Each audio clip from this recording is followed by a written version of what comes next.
Hello, Change Now. Hello, hello, hello. How are we? Are we good? Are you happy that you made the time to come to Change Now? Yes. Okay, well, we've got a very enthusiastic bunch over here. This side, are you happy you came to Change Now? Yes. Way! Okay, so today's session is all about building with tomorrow in mind. And we have a really special series of discussions. And the way it's going to run is we're going to have a keynote followed by 2 different panel discussions. I have the absolute pleasure and honor to be your host and moderator today. My name is Elizabeth Corse, and I am a climate communicator. But for today, I am here to help bring our brilliant guests to life, to help them share the incredible things that they're working on. And what do we mean by building with tomorrow in mind? As my dear friend Elena Dom said in her keynote yesterday, did the Romans ever think that we would try and demolish the Roman Colosseum? No. We still go there every summer and wait in the queue with our ice cream. So the way that we do buildings has really changed. And so to welcome our first guest, this speaker defends that building climate resilience needs us to account for emissions and emotions. She is going to draw our attention to the relational dimension of the climate crisis, our relationship to ourselves, to one another, and to the rest of nature. She is a global leader recognized both as an Obama Scholar and a Dalai Lama Fellow. And she is here to invite us to reimagine what building with a future in mind means. What are the values, mindsets, and attitudes that can move us at the speed and scale that we need to address climate change? I give you international speaker and president of Filha, Dr. Maia, and your keynote speaker for today. Please welcome Dr. Maia.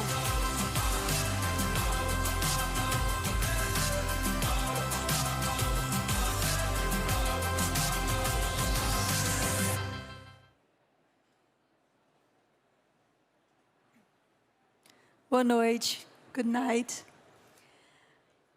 I will start with something very simple. I will invite you all to take a deep breath, to pause, to bring some spaciousness, some kindness to this moment that we are spending together. You made it, you are here for the next 18 minutes or so. You have nothing to do, nowhere to be, just to be here and to receive this story that I'm telling you as a gift.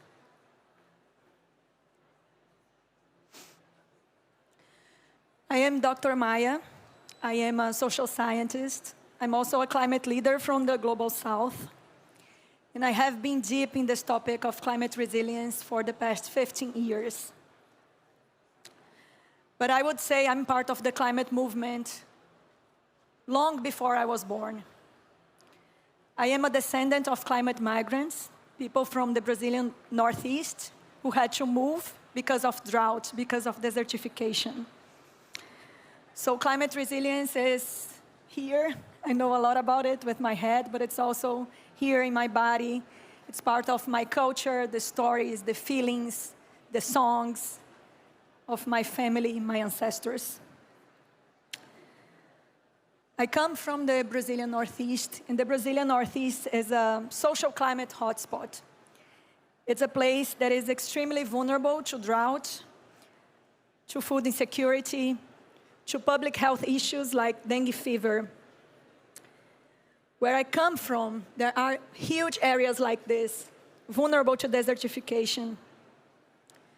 16% of Brazil territory, which is the same as France plus Germany plus Italy plus the Netherlands in territorial size. This is the area of Brazil that is being desertified. This is what happens in my region, where I come from. This is the home of more than 30 million people, 70% of the population of my country, and 85% of the poor. It's extremely hot. My body is still adapting to the weather, so I'm sorry if I have to sneeze. It's just because where I come from, it's never cold like this. There is an article from the New York Times that says that in 2020, 1% of the population of the globe were living in these areas that are extremely hot, like my state. Areas that is almost impossible to live because of the heat.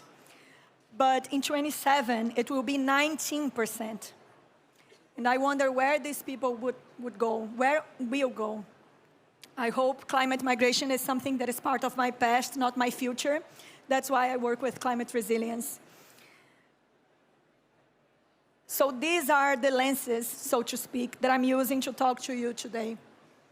In my native language, the Brazilian Portuguese, when we are referring to environmental issues, we use the word socio-ambiental, social environmental. Is a cluster of these two words, because we understand that social and environmental aspects of the climate crisis cannot be separated. They are the same. It's one thing. So my vision for building with tomorrow in mind, the vision that I'm sharing with you today, is informed by this, by who I am, by my land, my culture, my language, my ancestors. And I want to offer this moment as a healing space for you, a moment where you can just be, just listen.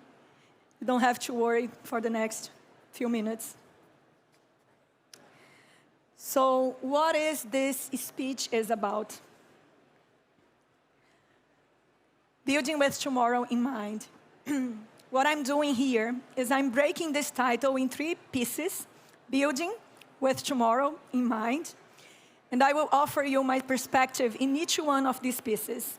So you will see some nuances that you may not be seeing now, and this will inform your perception of the following conversations. So as you can imagine, where I come from, I can see, I can touch, I can smell, I can taste the climate crisis every day. So I would say my sense of urgency to deal with the climate crisis is above average. Yet, what I'm doing today is not talking about urgency. It's not offering an action plan, a roadmap. It's actually inviting you to slow down, to pause, and to wonder what building with tomorrow in mind even means. Let's start with building them.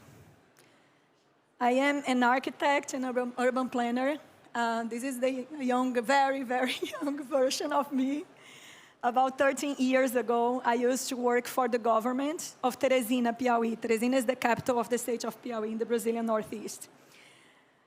And even though I was very young, I have this simple question in the back of my mind: how our plans, our city plans, are contributing to climate resilience? Are we achieving more climate resilience in 2030? And I did some research. I found out that no, that actually considering everything that we are telling, that we are building, all the infrastructure, we are actually contributing to the climate vulnerability. But what caught my attention is that all these buildings and roads that we wanted to build were the main sources of emissions at the time. And we are still planning to build even more.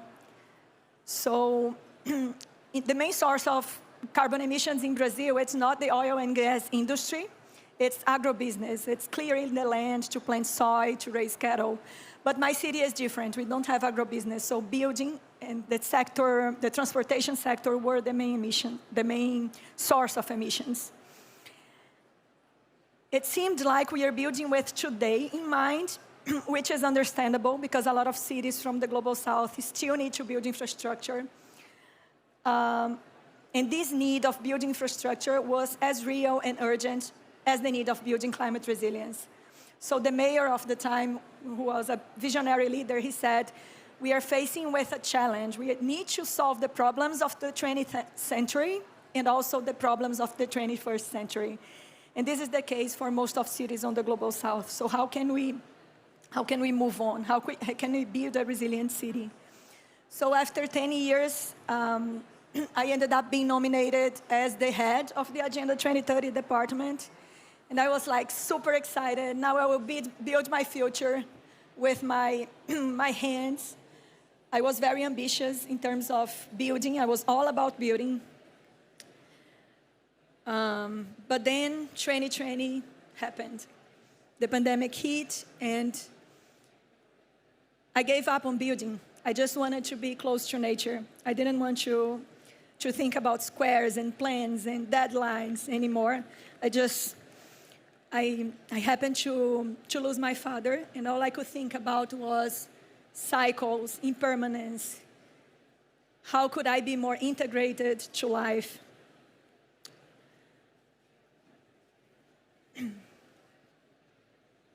So I reconnected with the nature cycles, and I started thinking, what does building even mean? Tomorrow. So I learned when I moved to this region close to nature that tomorrow is something, it doesn't exist for everyone. And planning, as I learned, is a luxury. Uncertainty does this to you. For a lot of people who live close to the poverty line, below the poverty line, this notion of planning is very distant. And I learned with indigenous leaders like Wanda Witoto that in indigenous cosmologies, the sense of past is much stronger than the sense of future. I learned, for example, with Ailton Krenak, a Brazilian indigenous leader, that the future is ancestral, that most of the solutions that we need to climate change, to sustainability, are in the past. Taken as an example, for instance, this finding from the science panel for the Amazon, showing archaeological evidence of indigenous people before European colonization, showing that these people developed entire food systems, including agroforests, very sophisticated sustainable solutions that can inform urbanism, waste management, and a lot of our building sector nowadays. So can you imagine how many solutions are there in the past, how it would look like to build with yesterday in mind?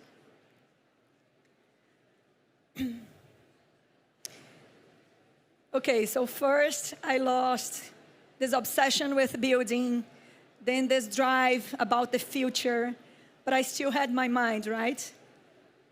Kind of, because I realized that there is more to the way we perceive the world than perceiving it with our minds.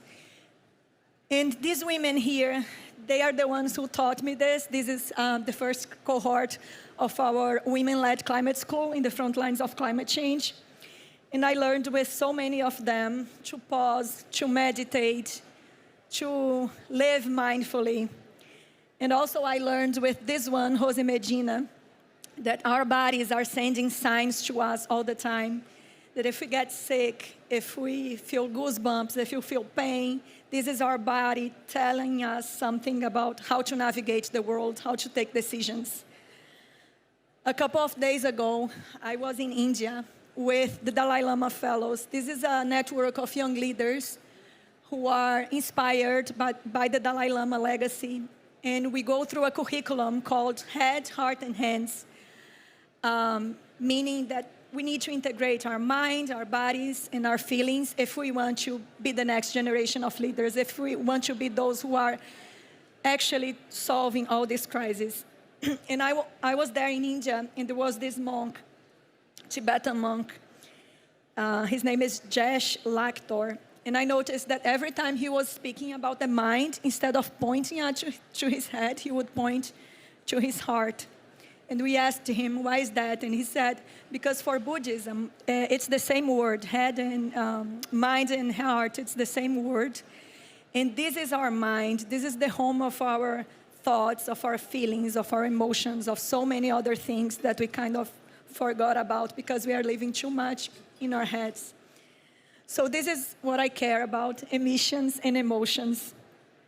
And I feel like if more people care about this, like myself, we would see more solutions for building, but more solutions also for the climate crisis. We need to care about the relational aspect of the crisis. It's not only about building, it's not only about the material. The world is relational. We need to match our perception of reality to this. Our world needs us to care about ourselves, about one another, about people in the front lines of the climate crisis. For example, I come from Latin America. This is the region that kills environmentalists the most. 75% of people who were killed to protect their land, their environment, are in Latin America. And there's almost no funding for their protection. Most of the funding, as you may know, go to infrastructure, goes to technology. I'm not saying that we don't need to build. Actually, we need to build. We need to keep building, especially in cities like mine, where most of people live without basic sanitation, including myself. My village has no basic sanitation, and 17% of the population in Brazil lives in areas with no basic sanitation. We need to build sustainable and affordable housing for all. Today, 1.6 billion people are homeless or living in slums like this. And with displacements due to climate change, this number will increase. Every urban construction work that leads to less car, walkable cities, services at the local level, better public spaces, all of this is welcomed. What is not welcomed is building more pipelines for oil and gas, building airports, highways. And we also need to be aware of when we think we are doing it right. For example, when we are building walls for flood protection. I'm not saying that we should not build walls. I think in some cases they are necessary. But just think about other nature-based solutions for flood adaptation, for erosion control.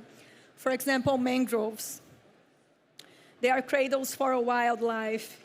They are where people get food and clean air.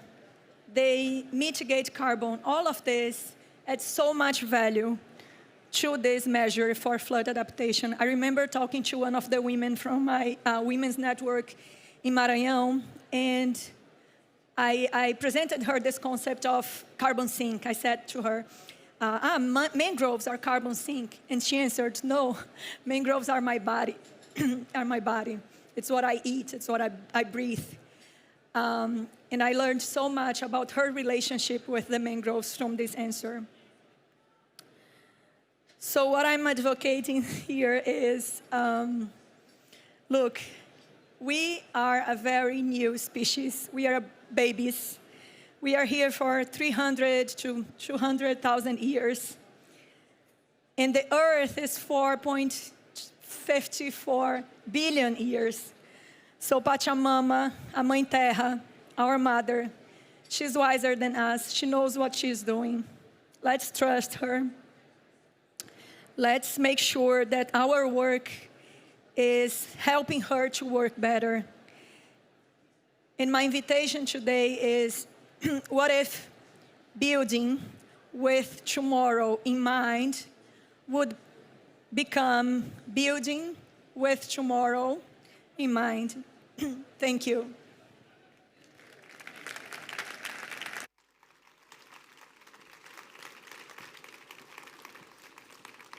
Thank you so much, Dr. Maia. Thank you so, so much. I think anything that helps break down the distance, the psychological distance between her country and our country, and her lived experiences and our lived experiences are so powerful. So thank you ever so much. And the most powerful part for me was the future is not set. The future is not set. So thank you. And of course, with the future in mind, construction, we all know, has such a big impact on not just our greenhouse gas emissions, but our waste streams, the way that we use our materials. And so I'd like to invite our next panel.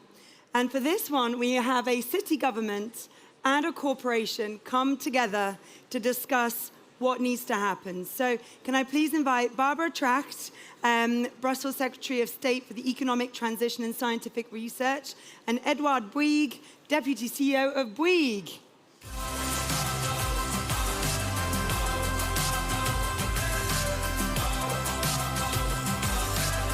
God.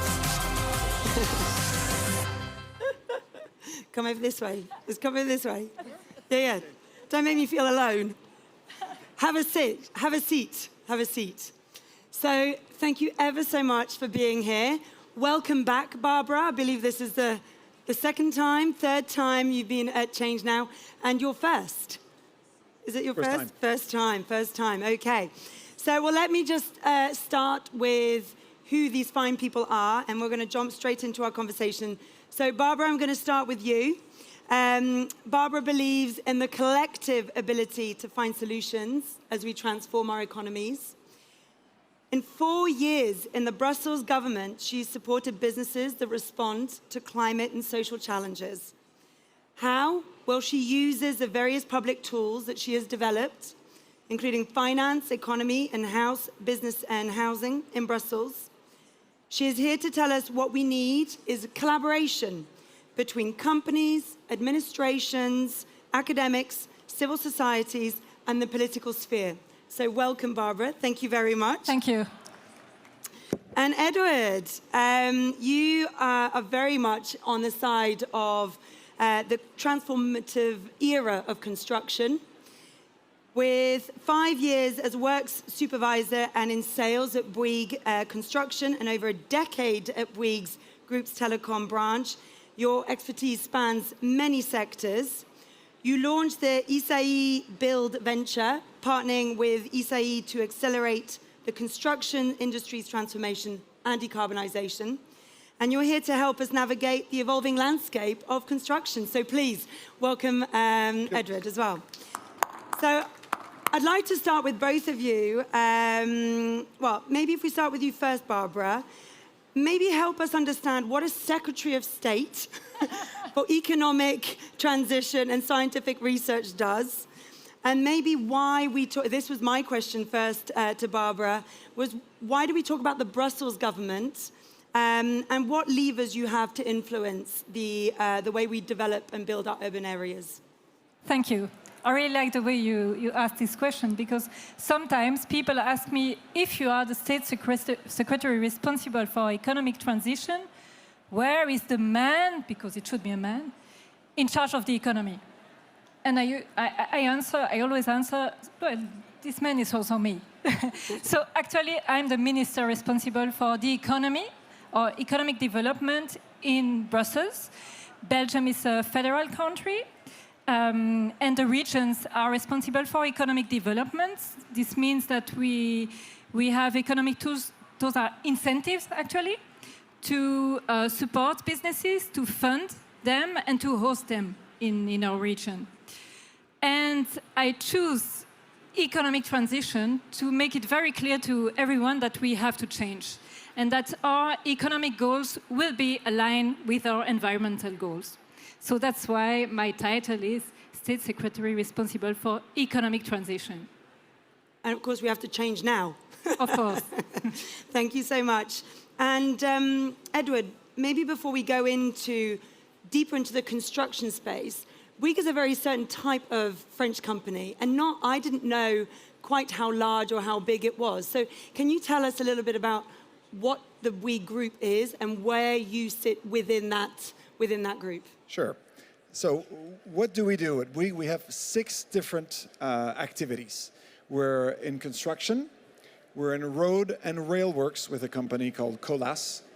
We're in energy and services with a company called Equance. We're in television with TF1. We're in telecoms with Bouygues Telecom, only in France. And we're also in real estate with Bouygues Immobilier. I'm happy I didn't forget one. And Nobody's watching. Quite unusual for the French system to have such a diverse group of companies, but that's the way we're organized, and it works pretty well. And what is your role within those different groups? Because we've mentioned construction. Yeah. So I'm in charge of CSR and innovation for all of these companies. I'm also the chairman for the telecoms part. Okay, and CSR, for anybody, corporate social responsibility. Yes. And we will come into that a little bit more. When did becoming sustainable become a core part of your mission, and how did you get to that point? Well, making the group sustainable is its mission since the beginning. We're trying to be a very sustainable group as a group, but our mission is transition towards making sustainable things, building a sustainable world, and that, I must say, started around 15 to 10 years ago. Before Paris, before the Paris Agreement. And we have proof of that because our head office for the construction company called Challenger has been completely redone in 2012, completely solar and geothermal, etc. And it was kind of our way to demonstrate to our future customers in that area what we can do. And so that's when we really started learning how to do it. This is still the beginning. We've got a lot more to do, but this is our starting point for making a more sustainable world. And Barbara, you must hear this a lot from the companies that you've been supporting. How is it that you manage their, I guess, them having to obviously operate in the business as usual space that they're in? What are some of the tools and the nudges that you can help support when you do see a company trying to strive forward? Basically, what we have to tell them and we have to convince them that that environment and business are not enemies. That's the basic points. We have to begin with that. I think it's easier now than it was in 2019 when I began. Because of the Green Deal first, and because of the pandemic and of the economic crisis and the price of the energy. So we have to tell them that we have to fight for the environment, for the environment's sake, for their own sake, because if they don't do it now, it will be an obligation for them. It's also for their own sake because they have to be resilient, and that's also a big lesson of the pandemic. So they begin to understand that it's also in their own sake. And they have to do it because they can seek new opportunities with the transition. So I think with these three arguments, we can convince them to change. And then once they are convinced, we help them with our levers, actually, our incentives. We support them, we give them advice, we try to help them find advices for themselves. We fund them, or we host them in Brussels, and we try them to go into this transition, not in a greenwashing way, but in a real way. And can I actually dive into, because these are all arguments that we hear, and some people are on board and others are less on board. What are some of the actual specific tools? Could you give us some examples of ways you can influence and nudge behavior or reward good behavior when you see it within your state? The businesses are really different. The businesses in Brussels are actually from a grocery store to a big pharma. So the scale is very, very, very wide, large. Very wide. Yeah. I think the most powerful incentive is, of course, the money. So when we say we won't fund you if you don't do that, or if you do that, it's really clear for them to understand. So that's maybe the more concrete or the most easy to understand. But then for a grocery store, to take another example, we can help them, I don't know, changing what they sell, or changing the energy they use. We can give very concrete advice also to very small businesses. And do you ever go into things like tax-efficient rewards because they've done something differently? I mean, is there anything very specific like that you can... We could use that, but with the economic levers, there are only incentives. So we can give them more money or more help, or say we can host them or not. That's something we can do, but we don't punish them with the economic. But I think it's also, so I think incentive is really important, but we also need regulation or tax, or it's also. I mean, with incentive, it's not enough. So we have to use incentives, but also regulation. Sanctions. Like sanctions, but not only sanctions, but also regulations. Yeah. So, Edward, I hate to break this to you, but the construction industry is not known for being a leader in climate, just yet. Having been in this space for as many years and the experience you have, what is it that holds the construction industry back? Is it primarily apathy? Is it cost? Is it regulation? Is it willpower? Is it education and awareness? Have you got a sense, or in the experience you have, what is holding the construction construction sector back? I think it's interesting what you say, because it is true that construction doesn't have a very good image in terms of carbon footprint. And I must say, when you think about it at large, it's true that it looks dirty. We're pouring concrete. We're using a lot of tools of machinery, and we've got to cut stuff and break stuff, and it doesn't look very sustainable. But there's also one thing you need to know about this industry, is that it's not an industrial industry. It's an industry where every time you build something, you're building it for the first time. It's a prototype. And so when you're building a prototype, you can't really use something that's repetitive to make it better every time you repeat it. Not as much as we would want to. And so we're starting to work on this. We're starting to work on solutions where we can pre-design as much as we can, factory build as much as we can, so it's more efficient, and then assemble on site. But it's getting there slowly, and it's a complex thing to do, because you're dealing with lots of different subcontractors. Some are very small, some are very large, lots of different providers, lots of different vendors. And so you need to align all these people towards something sustainable. We're working on that. We're also working on some digital solutions that can put everybody, the whole project together around a 3D model and make it as efficient as possible before you start, and then make things better. So I'm going to take the subject very humbly. I'm not saying it's impossible. I'm not saying we're the best. I'm saying we can maybe see a way to get there, and it's probably through better planning and better digitalization of our But you talk work. there about all of the different suppliers and your supply chain and your value chain. And I'm interested to hear how, you've talked about how you might actually be able to start engaging them in your projects. What have you seen as been their response? I mean, are they demanding?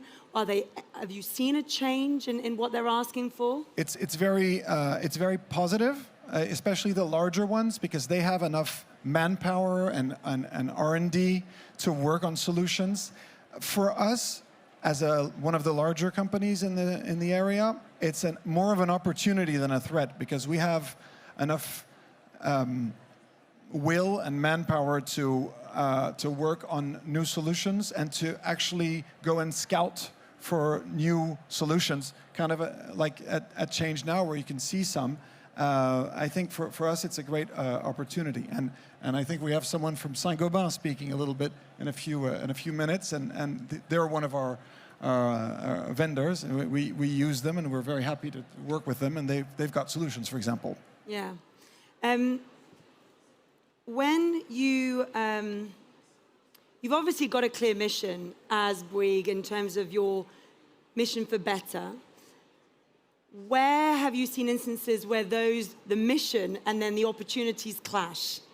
So that must come up a lot, and you're in the position where you are, the kind of the face of the kind of the CSR and the inclusion. Can you give us an example of when the mission and the opportunity clash? Sometimes your client wants you to build something, and you come up with a solution that's going to be better in terms of carbon emissions, but it's more expensive. And your client will sometimes say, yeah, that's great, it's going to reduce my emissions, so I want that, because a regulator pushed him that way. But sometimes he's going to say, listen, I don't benefit from this, it's just going to be more expensive, I don't need it.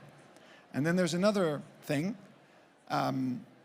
We pledged to reduce our CO2 emissions by 30% between 2019 and 2030 in the group, across our different activities. we work in more than 80 countries in the world. Does that mean that in some countries where, for example, electrical power is more CO2 intensive, we have to just stop tendering to win projects and just let others do them? Is that going to make anything better? That's a question I've got. So what you're saying is you get the chance to do a tender or a project in a country that doesn't have, say, nuclear power as a cleaner energy source. And so what do? Do you go for? Do you build the project, or do you take away? Is that especially knowing that if we don't build it, someone else will. Somebody else will, and then you lose the business. Exactly. Well, Barbara, if I can bring you in on that type of that level playing field, you know, you've only got certain, of course, you're dealing at a city level, but you will have construction companies that will be global within your economy. How do you help give them that incentive, and how do they balance that need to win new business? Because if they don't go for it, somebody else will. But then with that broader objective of reducing their emissions, is there anything you're able to do with that? At a regional level, no. Clearly not. No, at a regional level, it doesn't make sense, but on a more global level... What we really need is supranational, national and supranational regulation to have a fair playing field, actually, for businesses. The big problem is that the businesses which are exemplary, which respects both environment and people, they play a very unfair competition with the companies which doesn't respect nor the environment or the people. So we need supranational regulation. And everything I do as an incentive in Brussels could be destroyed without regulation, because I'm trying to help. You will see in a few minutes some example we have in Brussels. They are really, really nice. We have, thanks to the incentives, really good ideas, innovators, and wonderful projects, but they really have to fight to stay alive, because they are competing with a dominant economy, which is still extractive, which is still looking for short-term profits, and which is doped with fossil fuels. And it's dominant, and it's really, really powerful. So incentives are really good. It's really nice, but it's not enough, and it doesn't go fast enough. So we need regulation, and supranational regulation. I do hear there's some elections coming up. So this is your moment to help with that supranational, regional approach. As we come to the end of this discussion, I don't know who here listens to Outrage and Optimism, the podcast. Does anybody here listen? Oh, one person, is that all? Okay, well, Outrage and Optimism. It's a really great podcast. And they ask a very good question at the end of each conversation. And I'm stealing it for today. And that is, can you each give us something, and I'm going to start with you, Barbara, so you can prepare. Can you give us something that you feel very optimistic about? Other way around. Can you give us something that you feel pretty outraged about? And we'll end with the high, which is something that fills you with optimism. And you're going next.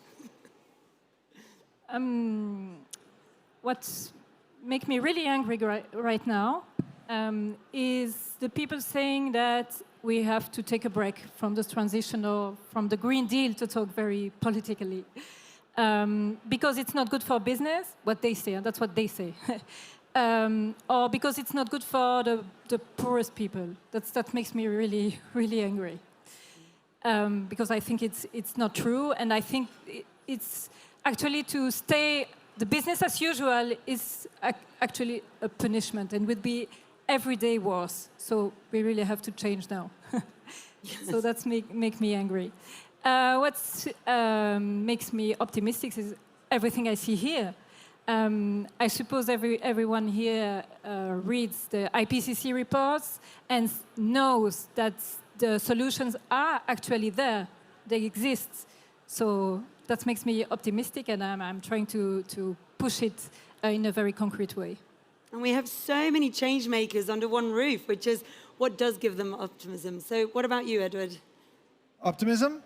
Outrage first. Outrage first. Outrage first. Leave everybody on a high. For the outrage part, I'm not really outraged by many things. But I can say some things that make me a little mad sometimes, or when, for example, I'm not against regulation. I think regulation is necessary to have a organized world and going the right way. But sometimes when a regulation wants to decide on the solution and choose a solution and force a solution instead of giving a goal and say we need to go somewhere, find whatever solution works best, use your minds, use your great brains, and all of you compete and get it done. I think it's better to give a goal and then start enforcing little by little than forcing on a solution where you don't know if that's the best solution. You're just taking a hint sometimes. I feel the panel's just starting now. You want the optimistic thing? Absolutely, absolutely. Well, the optimistic part is, I think, when humans decide that we really have to get something done, and they put their brains to it and their energy towards it, we have many times succeeded. Sometimes by sacrificing the way we live, having maybe a little bit less comfort, but we usually get there. Thank you. I hope we'll get there. Do we hope or do we believe? Do we believe? Yeah? I believe we'll get there. Well, with that, we are at time.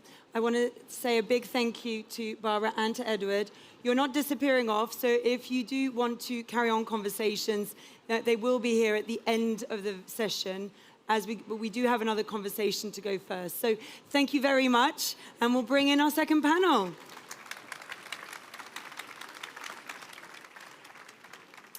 No, thank you very much. So we're now going to bring in some of the solutions into the construction space with two entrepreneurs. I'd like you to, first of all, let's bring in Gnanli Landrou, CEO and co-founder of Oxara. We're then going to bring in Director of Sustainable Business Development at Saint-Gobain, and then Camille from Natura. If you can come onto stage, that would be great.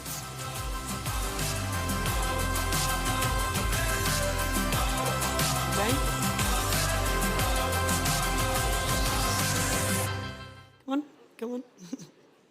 They are here. There we go. Sit down. Make yourselves at home. How are we? You feeling good? Yeah, please put that down on the table if you want.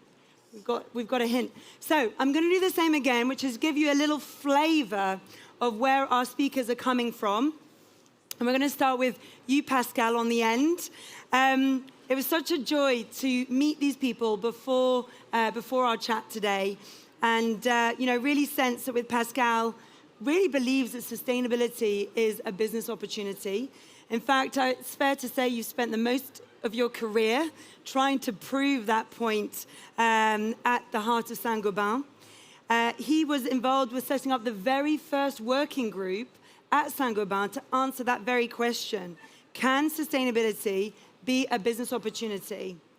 He's been at the heart of the sustainability transformation. Now, for those of you who haven't come across Saint-Gobain, they are a big industrial producer. They produce flat glass, insulation, plasterboard, construction chemicals. So there's no doubt that they run an energy-intensive process. Pascal is here to share with us new ways of doing things. So please put your hands together for Pascal. Thank you. Next, we have Camille. Now, you believe that our buildings could actually be will help us fight climate change as opposed to just cause it. She's combined her bioengineering skills with her love of the environment and her interests in entrepreneurship. And she now makes she's really working towards making sustainable business building materials the new normal in construction. So she's going to be sharing today the current state of bio-based materials and how architects, developers, contractors can integrate these into their designs and their buildings. So thank you, Camille, for being here. And last but not least, Gnanli, you have always believed that construction in the global north is very high quality, but it is leading to resource scarcity and a huge carbon emissions. So After moving to France from Tongo to study ceramics and material science, you co-founded a spin-out from ETH Zurich, and you specialize in the development of a cement-free concrete. This is made from waste excavation material and construction demolition waste.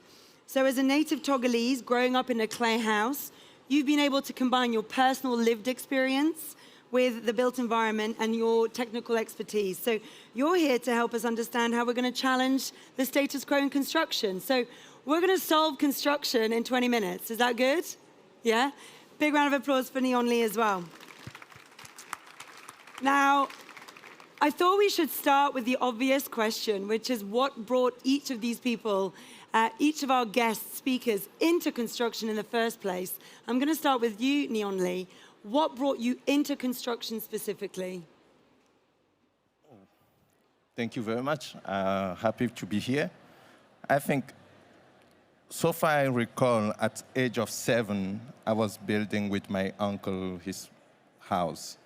So I think I've been building since I can remember.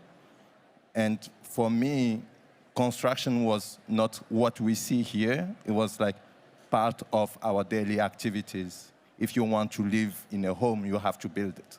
So that's how I would say I got into it. And the resource that we are using are mainly the resource that we can find around, not necessarily exporting cement or so on. So how do you build with clay, mud, and straw or vegetable fibers? Wow. What about you, Camille? Well, quite pragmatically, my co-founders, basically, which are over there. I'm not from the industry. My background is bioengineering, but when both my co-founders, which are architects and contractors, were trying to make the most sustainable home for themselves, they tried to integrate all those new sustainable building materials. And even though they were professionals, they were trained as architects, and they were leading the work site as contractors, they came across a lot of difficulties, and therefore it gives us the first hint, like, okay, but even if you want to, it's really complex. So how do we help transitioning all those professionals that need to be trained in those new materials? So that's where we started. And that's people in the industry finding it complex as well. Exactly. And if I can ask the same question to you, Pascal. Well, actually, I started my career in the food industry, so far away from construction. And after working for a food company, I moved into consultancy. In this consultancy, I was involved both in consumer goods and in the construction sector. And I was very amazed by how the construction sector was late compared to other industries. Late in terms of innovation, late in terms of technologies. So I decided to move into the construction sector on the side of materials to be part of the game, to have a chance to influence from inside, to be able to foster innovation in this sector. Yeah, thank you. So good to hear all these different ways in, which just goes to show us there's no single pathway into any industry. And we need that to be a strong message. And I love the fact that you didn't know anything about construction, and have just launched into your own business. So, Gnanli, when we spoke before today, you had this very interesting, very powerful belief of linking construction with affordability. Can you tell us a bit more about why those two are so intrinsically linked in your mind? So, I'm from Togo, and a bag of cement in Togo costs the same as a bag of cement in Europe, in France. And obviously, we do not earn the same amount of money in Togo and in Europe. So if we have to build sustainable using material, it needs to be accessible, affordable for the people in the global south. And that's also the location where we need to build houses. According to the World Bank and the UN Habitat, we need to build around houses for 3 billion people by 2050. So colossal amount of material resource will be used, and without making it affordable and accessible to people, we will still be talking about inequality or other global challenges that we are dealing with currently. And of course, where we live is the absolute foundation of our lives, right? We can't work, we can't learn, we can't contribute to society without... Like, I remember that at age of 7, like, if you do not have a home, then tomorrow you do not go to study, because that's without a home you cannot go to school, or without a home you cannot even think about business opportunity, education, health opportunities, and so on. So houses, maybe for some of you it might sound like, oh, that's the place where we go after our work, but for many people it's the essential place to be able to build their future, or to build their present and their future.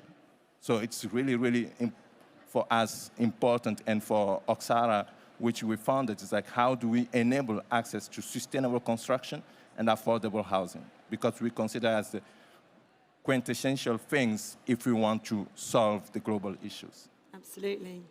And Camille, I would love to hear, well, first of all, we all need to know if your co-founders ever managed to build this home that they were trying, so you have to let us know. But can you give us a sense of where new materials have, like where we come from in terms of new materials, and what the status is as we look into 2024 in a few minutes. A brief history of materials in a few minutes. But it would be great to hear what you think about when you're thinking about new materials. I think words are really important, how you define things. I think one of the challenges when we speak about those new materials is that we kind of sense they're new. However, most of these materials that are really sustainable nowadays are coming from raw materials that we understand since mankind, basically. We're talking about bio-based, so fibers from plants, for instance, or from animals. We're talking about earth as a raw material. So it's interesting to see that when we talk about sustainable building materials, part of them are really a lot of manufacturers nowadays are really trying to make modern building products. So we're talking panels, blocks, and so on, but based on raw materials that we have a lot of history in. And there was this, you quoted, you talked about the Colosseum in your intro. Yes.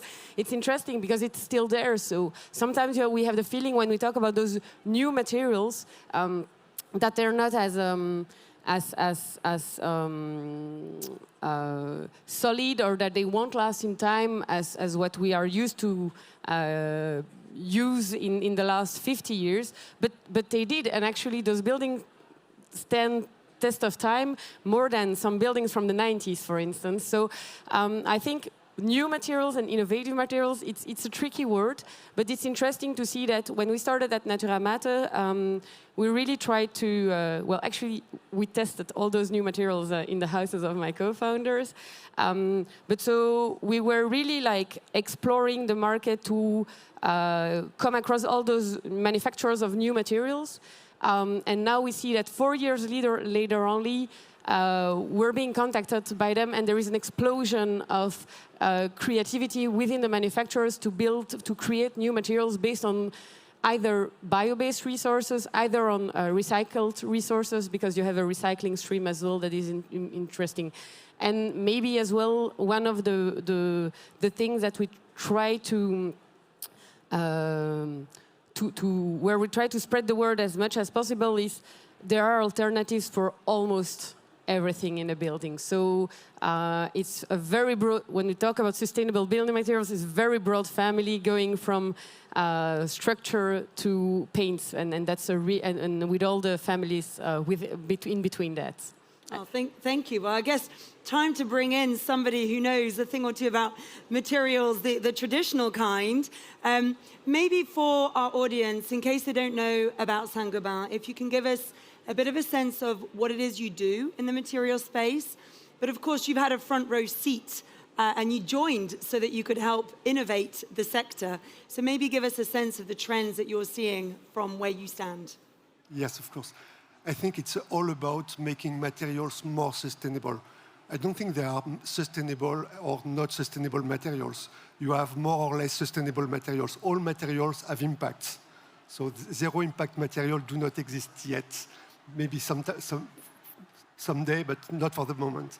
So in Saint-Gobain, we are producing flat glass, mineral wool insulation, gypsum boards, construction chemicals. These are very different logics. If I take the first ones, flat glass, mineral wool, this is made historically, basically, out of sand. We know sand is becoming a scarce resource. It's about melting sand in high temperature furnaces above 1,400 degrees, thus consuming lots of energy. So the challenge for us is twofold. First, it's to replace virgin raw materials by recycled content and to switch from carbon-intensive energies to decarbonized energies. And this is what we are doing. We are switching our furnaces to electricity, to biogas, to hydrogen in the future. We have already started. And we are using more and more recycled content. We have been able, 2 years ago, to make a pilot for flat glass production over 1 week using only recycled content and only decarbonized energy, thus achieving a production with zero carbon for the scope 1 and 2, and a very low carbon product, demonstrating that it is possible for glass to be a very low carbon product. We did the same for plasterboard. We have fully electrified one of our plants in Norway. By chance, there is abundant hydro power in Norway. A lot of that. And electrifying the plant has allowed also to have a scope 1 and 2 at zero, thus decreasing by more than 70% the carbon footprint of a plasterboard. In France, we have launched a plasterboard with more than 50% recycled content. As you can see, these are the two directions in which we are working, including using more recycled content, byproduct, wasteariols, as we call them, to replace virgin raw materials by those alternatives, and switching to less carbon-intensive energies, decarbonized energies. In the same time, in parallel, we work to make our processes much more energy efficient. If we look at the energy consumption in our plants, in our manufacturing plants today, compared to 20 years ago, we have already significantly decreased our energy consumption. So this is what we are, what we have already started to do, and what we are accelerating in our action. So we have a plan to be net zero carbon by 2050, and to have decreased significantly by 2030 our carbon emissions. And also, we plan to increase significantly the use of recycled materials in our products by 2030. And it's really good to hear this. And I guess my next question on that is, how does your industry respond when you come out with a pilot that comes out with this carbon zero flat glass? Are they chasing you? Are they inspired by you? Are you working with them? What's... So, following the pilot, we decided to start commercializing a product with a reduced carbon footprint. So we don't have a product for sale with a 100% recycled content. We decided to go for 64% recycled content, to use renewable electricity in the process. And we have a flat glass product with a reduced carbon footprint by 40% compared to market average. And we have some demand for it. It's not, how to say, all the market that is asking for such products. This is clearly customers which have also plans for sustainability, developers, contractors, which want to build or renovate, because we should think of renovation as well. Absolutely. Build or renovate more sustainably. So it's a small part of the market. This product is more expensive than traditional glass, and only some customers are motivated enough for the time being to go for it. But it's good to have these front runners. We need to have front runners able to test and adopt innovation early enough to allow manufacturers like us to go along the value curve, to decrease the cost, and to make these innovations accessible to all after a while. So having front runners, I think, is key in the construction market. We need to have such front runners as contractors, architects, specifiers, investors, to be able to test innovation and to make this innovation more affordable for the rest of the market. So picking up on this idea of recycled content, because this is something that Oxara does very well, and I think we need to hear about some of these new materials. So if I come to you, Gnanli, first, tell us a bit about Oxara and how you're able to create concrete that is cement-free, and then we'll come to you, Camille, to find out a bit more about some of the materials you're developing. So, thank you. Basically, Oxara developed during my PhD at ETH in Zurich a way to remove cement out of the equation, because cement is one of the biggest producers of CO2, 8% of global CO2 emission. And if we want to decarbonize the construction industry, we need to remove the cement out of the concrete. So on one side is what kind of binder or glue you will have to be able to bind any type of mineral material you will find around. The second is that to build or to produce concrete, you need gravel and sand, and those resources are getting scarce, but at the same time, you have a lot of waste that is piling up on landfill. So how can you, on one side, make a technology without cement, and on the other side, use waste as primary resources to avoid kind of resource depletion? And that's what Oxara have done. We managed to create an additive that is based on mineral salts that actually a lot of people can go out and buy it. But the purity is not the purity that we will need. So we try to move from the regular chemical to a high purity, blend it, and mix it with the waste that is milled together. And that's how we obtain a new type of cement. And can we see, you've brought some examples. I can hold it whilst you're speaking. So we have, what am I holding? So this one is made out of old bricks that kind of lie on a pile, so red bricks, and more than 90%. And the remaining is a different salt that we can mill and mix together. And this product have performance comparable to cement and concrete, being able to replace up to 30% of conventional concrete on the market, 90% CO2 reduction compared to existing concrete available on the market. Wow, round of applause, eh? Round of applause. Now, obviously, Camille, we talked a lot about, is the solution more tech? Is the solution more bio? Tell us a bit about what your work has been involved in. Yeah, so maybe to clarify, we don't develop any products. Our job is really to explore the market, to know about all the sustainable building materials that are either in development or produced in Europe. However, to define which is the right sustainable or more sustainable product for a project, it's interesting to put into the framework that has been published by the United Nations a few months ago already.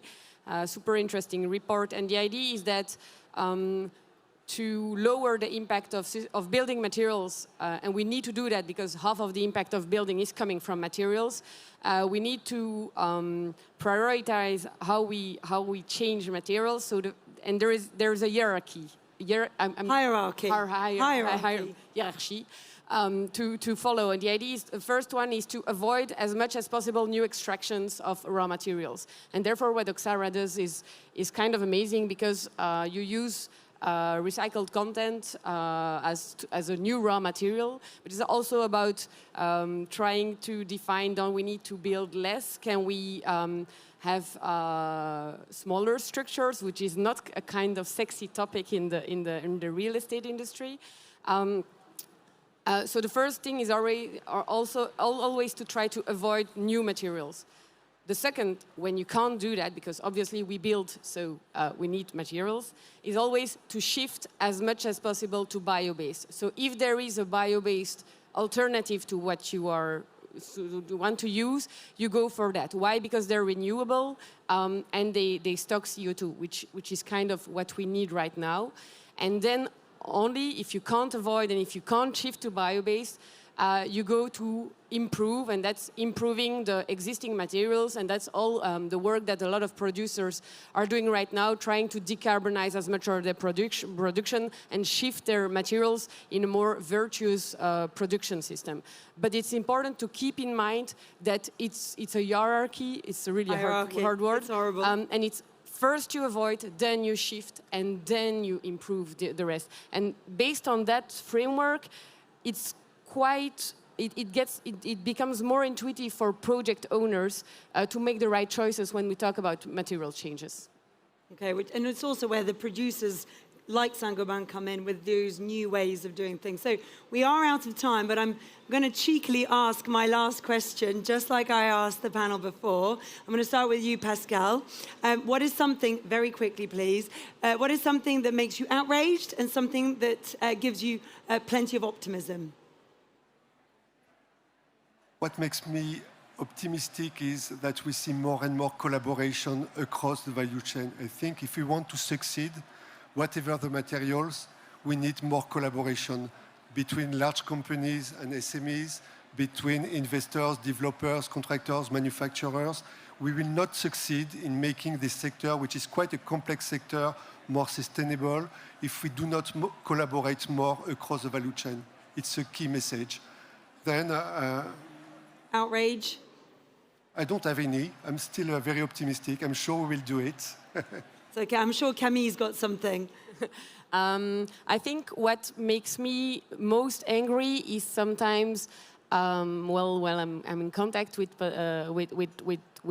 some developers, that there's still the idea that it's not an issue or we have time. So that is something that for me is really outraging, but I'm kind of optimistic, and I do agree with you. We are in a super interesting spot where there's a lot of change, and where we see that because more and more companies are trying to take a turn toward more sustainability, they give space to individuals, which are really motivating to change, to grab something within the company and to make the changes within the companies. And that's something that is really inspiring and pushes us forward. And same question to you. Thank you. I think for me, it's, the outrage mainly comes from, I have to say it, like, I feel like big corporates can make the shifts and they could drive it, but their process is quite slow, I have to say. And we need them as kind of, as was mentioned, front runner in a certain sense. But at the same time, where I see the positive aspects, like there is work that's being done, and this transdisciplinary or cross-disciplinary and collaboration is bringing us forward. But at the same time, I would like to point also to the public, because we choose a smartphone and we choose how sustainable we want to drive our car, but we do not choose how sustainable our building needs to be. And we also need to realize that this choice affects the current situation, the construction industry, and the impact we are making. Because before a building is being built, or once it's built, before you move into it, you have already emitted 60% of the emission of your building. And I'm afraid that is where we have to stop. But have you enjoyed this conversation? Thank you so much to all of our speakers. And more importantly, thank you to you for coming to spend your precious time with us here today. I hope you enjoy the rest of Change Now. Thank you very much.